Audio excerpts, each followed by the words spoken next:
Inspectors are not magicians. They find observations because they look at the way things actually happen and look for performance-influencing factors, or PIFs. Companies and operators can do the same to get ahead of issues. Inspections can identify these conditions because they are always there. Even when you have a job which appears to go really well, there will be error traps waiting to catch people out. This graph shows all the work happening all the time. On the right-hand side, work goes much better than expected.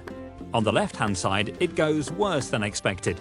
But it's really only when it goes really badly wrong that we actually notice it. That's the little triangle in the left-hand corner. That's when we investigate and find these conditions which were sitting there waiting all the time. They're always there, and you can spot it in normal work before they ever get to an incident, or before they emerge in an inspection. To get ahead of issues, remember how the inspector approaches things. You can use the CLASS acronym to guide your response. Choose to learn, not blame. Learn from those who do the work. Address performance-influencing factors, or PIFs. Take systematic action across the fleet. Share feedback with the crew. Finally, there is plenty of guidance available. SIRE 2.0 provides guidance on the questions inspectors are looking at. The OCIMF human factor approach outlines the OCIMF strategy to tackle risk using human factors, key focus areas, and principles that describe the approach.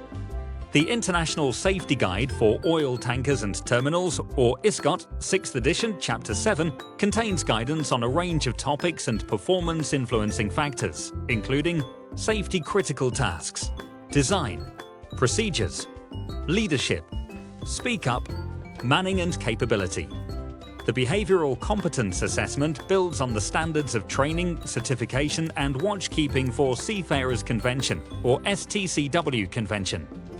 The STCW mainly focuses on the technical competence of officers, but since 2010, this also includes non-technical skills such as leadership and managerial skills, decision-making, teamwork and communication. The Behavioral Competence Assessment gives some support to companies wanting to build capability in these important performance-influencing factors.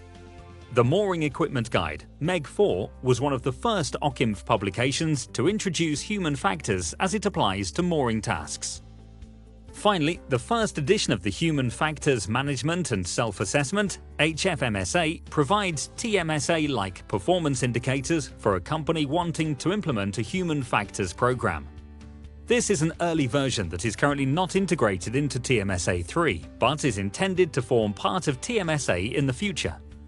It covers areas like policy, capability, design and execution, skills and learning. That brings us to the end of this guidance.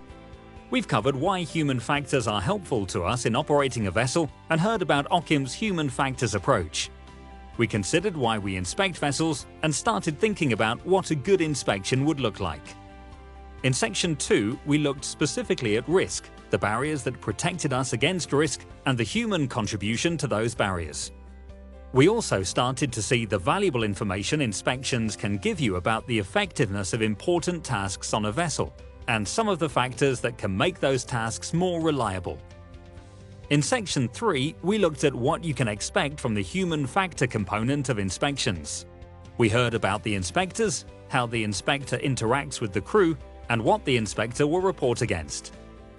In Section 4, we covered the critical topic of how to respond to human factor observations, what we can learn from them, and the CLASS rule of thumb for getting the most benefit from human factor observations. Finally, although it's helpful to have information about your barriers shown to you through inspections, it would be better to be able to spot human factor issues and address them outside of inspections.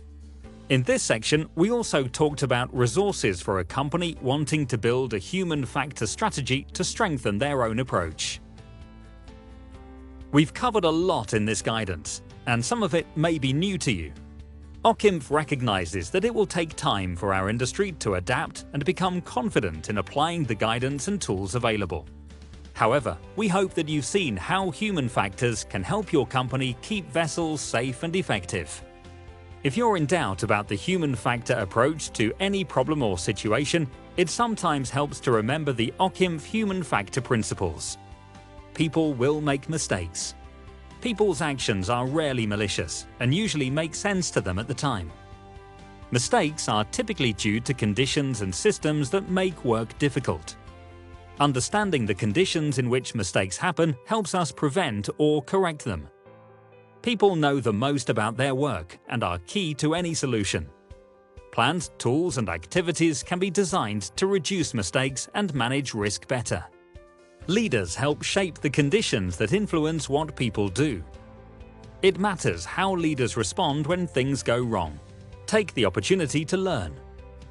These principles can help you look at your operation in a new light and to support your vessel crews to be successful in their important work. Thank you for using this guidance, and we wish you plain sailing.